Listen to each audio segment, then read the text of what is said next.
Hello friends, welcome to Studykar. मैं हूं आपका दोस्त प्रभाकर।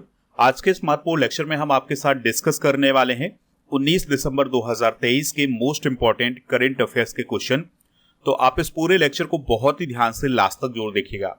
आज का पहला और इम्पोर्टेंट क्वेश्चन है, रूबेन अज़ार भारत में किस देश के नए राजदूत बने हैं? आंसर हो जाएगा इजराइल।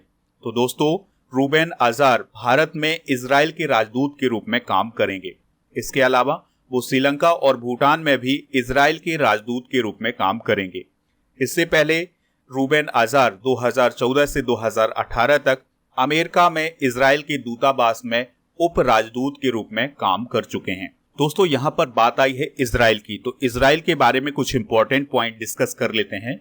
इजराइल की राजधानी है जेरूसलम, राष्ट्रपति हैं इसहाक हर्जोग, प्रधानमंत्री हैं बेंजामिन नेतन्याहू, और इजराइल एक यहूदी देश है। तो दोस्तों, अगर आपसे पूछा जाए कि दुनिया में एकमात्र यहूदी देश कौन है, तो वो है इजराइल। हाल ही में यहूदियों के द्वारा हनुक्का त्योहार मनाया गया है, जिसे रोशनी का त्योहार भी बोला जाता है। दोस्तों, हम सभी लोग जानते हैं कि इजराइल और हमास के बीच युद्ध चल रहा है। तो इस युद्ध से भारतीयों को निकालने के लिए भारत सरकार के द्वारा ऑपरेशन अजय चलाया गया था। अब ये आप इजराइल का मैप देख पा रहे हैं। दोस्तों, हमास और इजराइल के बीच में युद्ध कहाँ चल रहा है, इस लोकेशन को आप देख लीजिएगा। ये जो लोकेशन है ये कहलाती है गाजा पट्टी। तो यहीं पर इजराइल और हमास के बीच युद्ध चल रहा है। हाल ही में की गई कुछ महत्वपूर्ण नियुक्तियां भी डिस्कस कर लेते हैं। तो मनीषा पाढ़ी अभी हाल ही में भारत की पहली महिला एडीसी बनी है। रजत कुमार जैन फिनो पेमेंट बैंक के अध्यक्ष बने हैं। समीर शाह बीबीसी के अध्यक्ष बने हैं। जीतेश जॉन आईडीबीआई के कार्यकारी निदेशक बने हैं। कंचन देवी को अभी हाल ही में आईसीएफआरआई की पहली महिला निदेशक के रूप में नियुक्त किया गया है। हर्ष कुमार भानवाला एचडीएफसी बैंक के डायरेक्टर बने हैं। अनीस शाह फिक्की के चेयरमैन बने हैं। सौरभ गांगुली को पश्चिम बंगाल के ब्रांड एम्बेसडर के रूप में नियुक्त किया गया है। इसके अलावा शकुंतला भाया अमेरिका के प्रशासनिक सम्मेलन में एक सदस्य के तौर पर नियुक्त की गई है। तो ये है हाल ही में की गई कुछ महत्वपूर्ण नियुक्तियां। आप इस पूरे लेक्चर को बहुत ही ध्यान से लास्ट तक देखिएगा। लास्ट में आपसे क्वेश्चन पूछा जाएगा, जिसका आंसर कमेंट बॉक्स में देना है। अगर आप चैनल पर पहली बार आए हैं तो सब्सक्राइब कर लें, बेल आइकन भी दबा लें, जिससे आपको समय पर सबसे पहले नोटिफिकेशन मिल सकेगा।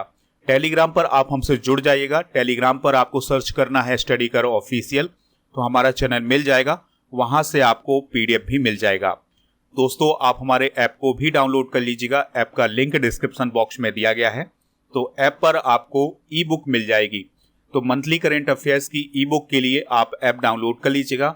जो ई बुक है हिंदी और अंग्रेजी दोनों माध्यम में है, तो आप इसको वहां से प्राप्त कर सकते हैं। नेक्स्ट क्वेश्चन है, स्वर वेद मंदिर का उद्घाटन कहाँ किया गया है?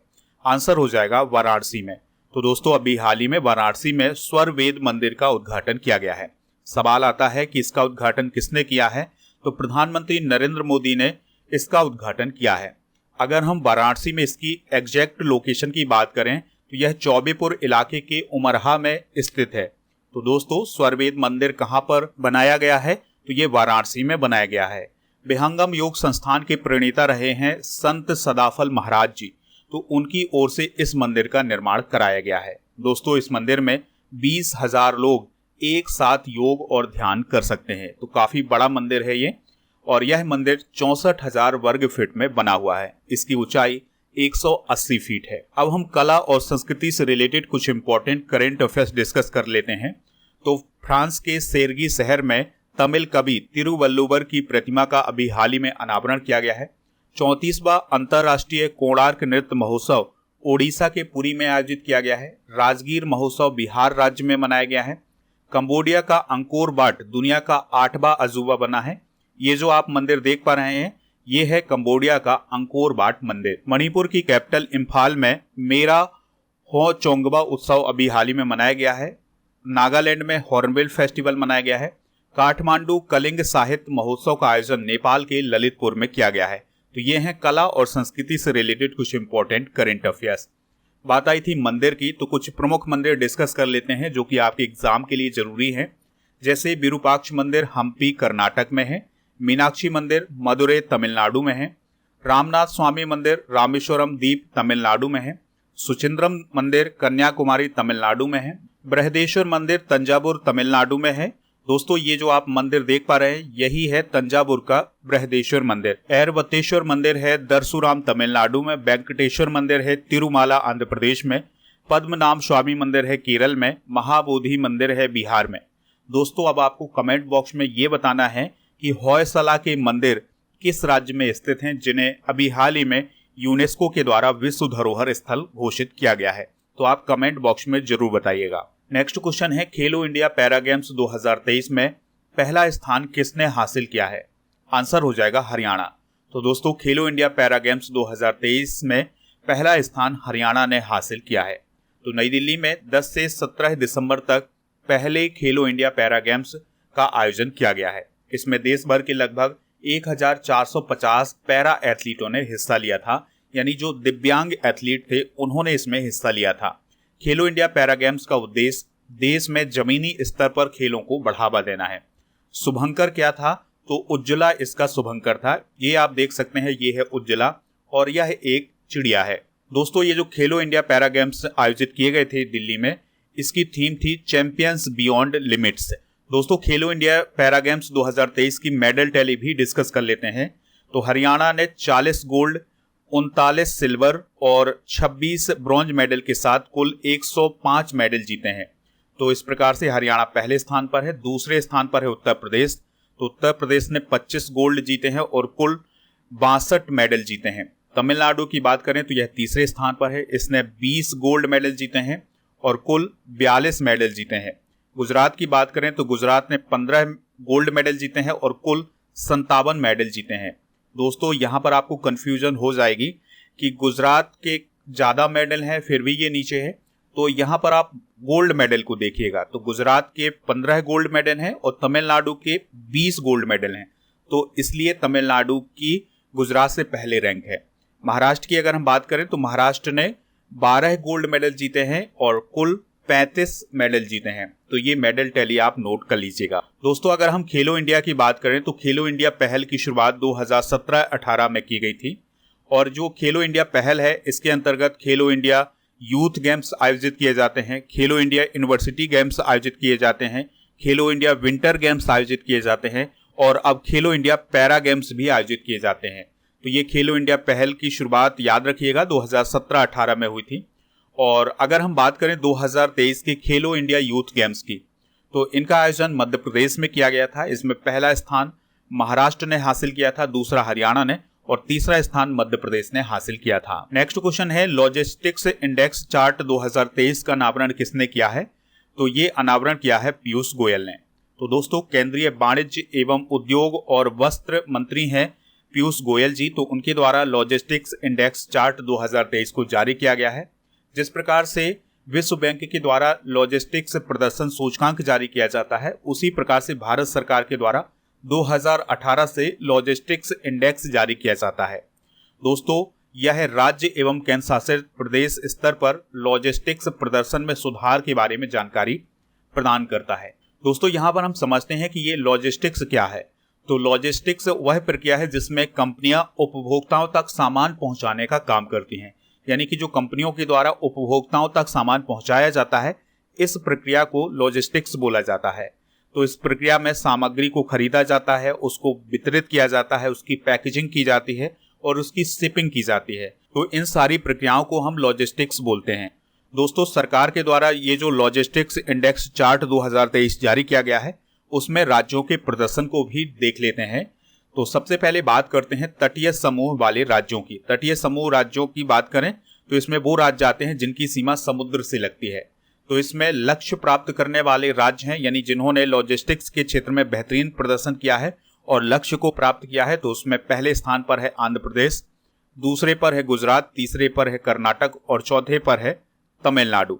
जमीन से घिरे यानी लैंड लॉक्ड समूह वाले राज्यों की बात करें तो इसमें पहले स्थान पर हरियाणा है, दूसरे पर पंजाब है, तीसरे पर तेलंगाना है और चौथे स्थान पर उत्तर प्रदेश है। उत्तर पूर्व के राज्यों की बात करें तो इसमें पहले स्थान पर असम है, दूसरे पर सिक्किम है, तीसरे स्थान पर त्रिपुरा है। केंद्र शासित प्रदेशों में चंडीगढ़ पहले स्थान पर, दिल्ली दूसरे स्थान पर है। नेक्स्ट क्वेश्चन है एनसीआरबी के अनुसार खाद्य पदार्थों में मिलावट के मामले में कौन सा शहर सबसे आगे है? आंसर हो जाएगा हैदराबाद। तो दोस्तों तेलंगाना की कैपिटल है हैदराबाद, तो वह खाद्य पदार्थों में मिलावट करने के मामले में पहले स्थान पर है। तो ये रिकॉर्ड किसने जारी किया है? ये रिकॉर्ड जारी किया है राष्ट्रीय अपराध रिकॉर्ड ब्यूरो ने, यानी एनसीआरबी ने। तो एनसीआरबी का कहना यह था कि 19 प्रमुख भारतीय शहरों में मिलावटी भोजन के कुल 291 मामले आए थे, जिसमें 246 मामले केवल हैदराबाद से थे। तो इस आधार पर एनसीआरबी के द्वारा ये कहा गया है कि मिलावट करने के मामले में हैदराबाद पहले स्थान पर है या सबसे आगे है। बात कर लेते हैं राष्ट्रीय अपराध रिकॉर्ड ब्यूरो की, यानी एनसीआरबी की। तो एनसीआरबी की स्थापना केंद्रीय गृह मंत्रालय के अंतर्गत साल 1986 में की गई थी। इसके वर्तमान निदेशक हैं विवेक गोगिया। इसका काम होता है अपराध और अपराधियों की जानकारी एकत्रित करना। दोस्तों एनसीआरबी के द्वारा कौन कौन सी रिपोर्ट जारी की जाती हैं? तो क्राइम इन इंडिया रिपोर्ट, आकस्मिक मृत्यु और आत्महत्या की रिपोर्ट, जेल सांख्यिकी प्रकाशित की जाती है, भारत में गुमशुदा महिलाओं और बच्चों की रिपोर्ट जारी की जाती है। तो ये सभी रिपोर्ट कौन जारी करता है? एनसीआरबी जारी करता है। नेक्स्ट क्वेश्चन है, टेस्ट क्रिकेट में 500 या उससे अधिक विकेट लेने वाले दुनिया के 8वें गेंदबाज कौन बने हैं? आंसर हो जाएगा नाथन लियोन। तो दोस्तों नाथन लियोन जो हैं ये ऑस्ट्रेलिया के गेंदबाज हैं। तो वो 500 या उससे अधिक विकेट लेने वाले दुनिया के 8वें गेंदबाज बन गए हैं। तो ऑस्ट्रेलिया के दिग्गज स्पिन गेंदबाज हैं नाथन लियोन। तो उनके द्वारा टेस्ट क्रिकेट में 500 विकेट पूरे कर लिए गए हैं। तो अभी ऑस्ट्रेलिया और पाकिस्तान के बीच में टेस्ट सीरीज चल रही है, तो उसी में उन्होंने कारनामा किया है। दोस्तों नाथन लियोन की अगर हम बात करें तो इन्होंने अपने कैरियर में कुल 123 मैच खेले हैं और उसमें उन्होंने 500 विकेट का आंकड़ा हासिल कर लिया है। चलिए अब हम टेस्ट में सबसे ज्यादा विकेट लेने वाले खिलाड़ी डिस्कस कर लेते हैं। तो पहला नाम है श्रीलंका के मुथैया मुरलीधरन का। तो इन्होंने 800 विकेट लिए हैं। दूसरा नाम है ऑस्ट्रेलिया के सैन वॉर्न का, इन्होंने 708 विकेट लिए हैं। तीसरा नाम है जेम्स एंडरसन का, ये इंग्लैंड के हैं और इन्होंने 690 विकेट लिए हैं। और फिर दोस्तों हैं भारत के अनिल कुंबले, तो इन्होंने 619 विकेट लिए हैं टेस्ट में। फिर है दोस्तों नाम स्टुअर्ट ब्रॉड का, तो इन्होंने 604 विकेट लिए हैं, ये इंग्लैंड के हैं। ग्लेन मैकग्रा की बात करें तो ये ऑस्ट्रेलिया के हैं, तो इन्होंने 563 विकेट लिए हैं। कार्टनेक वाल्स की बात करें तो ये वेस्ट इंडीज के हैं, इन्होंने 519 विकेट लिए हैं। और फिर है दोस्तों 8वें खिलाड़ी नाथन लियोन, ये ऑस्ट्रेलिया के हैं, इन्होंने 501 विकेट लिए हैं। दोस्तों नाथन लियोन के बाद एक और महत्वपूर्ण नाम है, वो है रविचंद्रन अश्विन का। तो ये पॉइंट भी आप याद रखिएगा। क्रिकेट से रिलेटेड कुछ इंपॉर्टेंट करंट अफेयर्स डिस्कस कर लेते हैं। तो मुंबई इंडियंस के अभी हाल ही में कप्तान बने हैं हार्दिक पांड्या।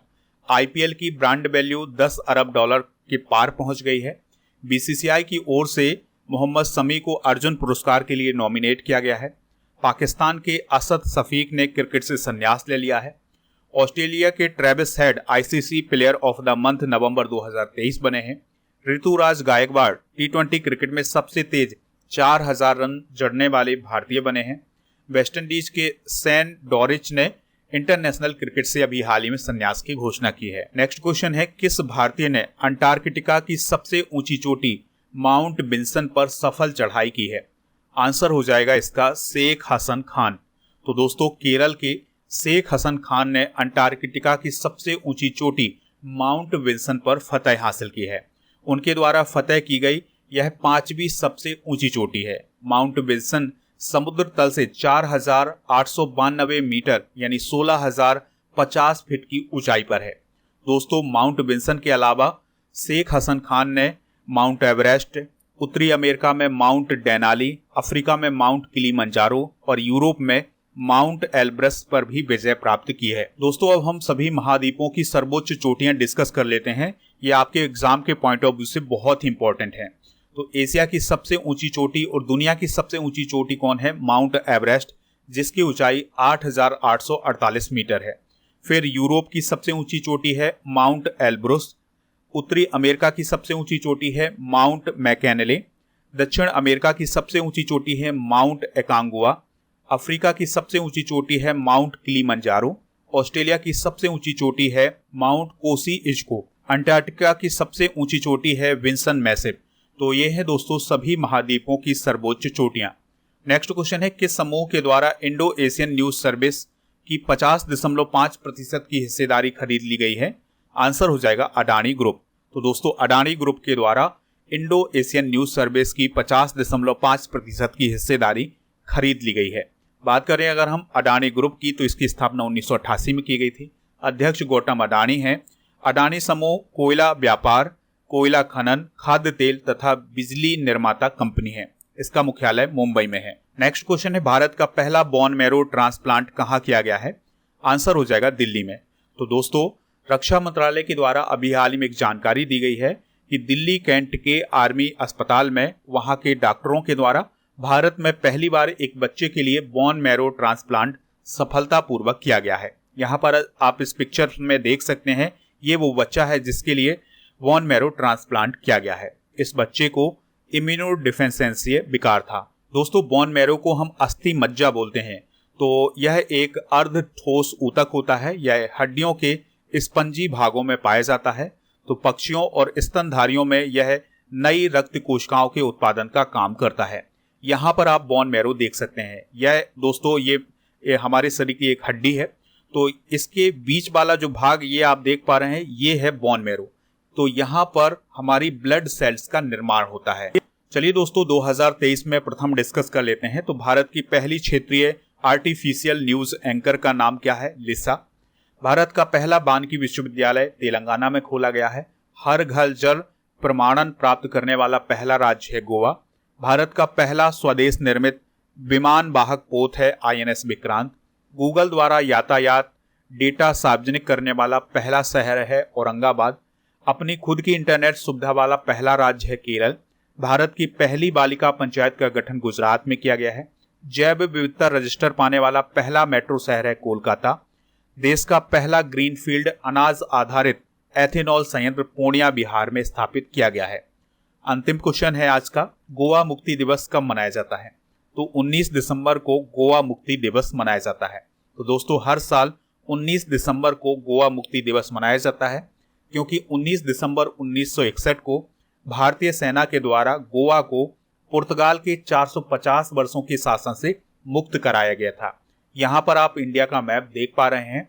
दोस्तों महाराष्ट्र और कर्नाटक के बीच में एक छोटा सा राज्य है जिसका नाम है गोवा। राजधानी है इसकी पणजी। राज्यपाल हैं PS श्रीधरन पिल्लई। मुख्यमंत्री हैं प्रमोद सावंत। और दोस्तों गोवा भारत का क्षेत्रफल की दृष्टि से सबसे छोटा राज्य है। चलिए दोस्तों अब हम कल के करंट अफेयर्स को एक बार रिवाइज कर लेते हैं, फिर इसके बाद जनरल नॉलेज के पिटारे को डिस्कस करेंगे। लास्ट में पूछेंगे आपसे एक क्वेश्चन जिसका आंसर कमेंट बॉक्स में देना है। कल का पहला क्वेश्चन था, विजय हजारे ट्रॉफी 2023-24 का खिताब किसने जीता है? हरियाणा ने। दुनिया की सबसे बड़ी ऑफिस बिल्डिंग सूरत डायमंड बोर्ड्स का उद्घाटन कहाँ किया गया है? सूरत में। शेख नवाफ अल अहमद अल जबर अल सबा किस देश के अमीर थे जिनका हाल ही में निधन हो गया है? कुवैत। काशी तमिल संगमम 2 का उद्घाटन कहाँ किया गया है? वाराणसी में। अंतर्राष्ट्रीय प्रवासी दिवस कब मनाया जाता है? 18 दिसंबर को। किस देश की महिला क्रिकेट टीम ने रनों के लिहाज से सबसे बड़ी जीत हासिल की है? Bharat. Reach game changing innovator पुरस्कार किसे प्रदान किया गया है? डॉक्टर अतुल साह को। IPL में हार्दिक पांड्या किस टीम के कप्तान बने हैं? मुंबई इंडियंस के। भारत में किस वर्ष के बाद महिला मतदाताओं की संख्या पुरुष मतदाताओं से अधिक हो जाएगी? 2029 के बाद। FIH पुरुष हॉकी जूनियर विश्व कप 2023 किसने जीता है? जर्मनी ने। चलिए दोस्तों अब हम डिस्कस करते हैं वाद्य यंत्र और वादक। तो यह इसका पार्ट 2 है। इसका पार्ट 1 कल डिस्कस कर चुके हैं। तो रामनाथ V राघवन मृदंगम से रिलेटेड हैं। पंडित राम नारायण सारंगी से रिलेटेड हैं। शकूर खान सारंगी से। अली अकबर खान सरोद से। अन्नपूर्णा देवी सुरबहार बास सितार से रिलेटेड हैं। MS गोपाल कृष्णन वायलिन से रिलेटेड है। U श्रीनिवासन मंडोलिन से। और ब्रजभूषण काबरा ये गिटार से रिलेटेड हैं। तो वाद्य यंत्र और वादक कई बार एग्जाम में पूछे जाते हैं, तो इन्हें आप नोट कर लीजिएगा। कल के करंट अफेयर्स में पूछा गया था विजय हजारे ट्रॉफी किस खेल से रिलेटेड है? तो आंसर हो जाएगा इसका क्रिकेट से। तो लगभग सभी लोगों ने इसका आंसर क्रिकेट बताया हुआ है। तो इसी प्रकार से दोस्तों आपसे जो क्वेश्चन पूछे जाएं उनके आंसर आप कमेंट बॉक्स में जरूर बताइएगा। आज का क्वेश्चन है, खेलो इंडिया यूथ गेम्स 2023 का आयोजन किस राज्य में किया गया था? जो भी इसका राइट आंसर हो कमेंट बॉक्स में जरूर बताएं। हमें इंतजार रहेगा आपके आंसर का।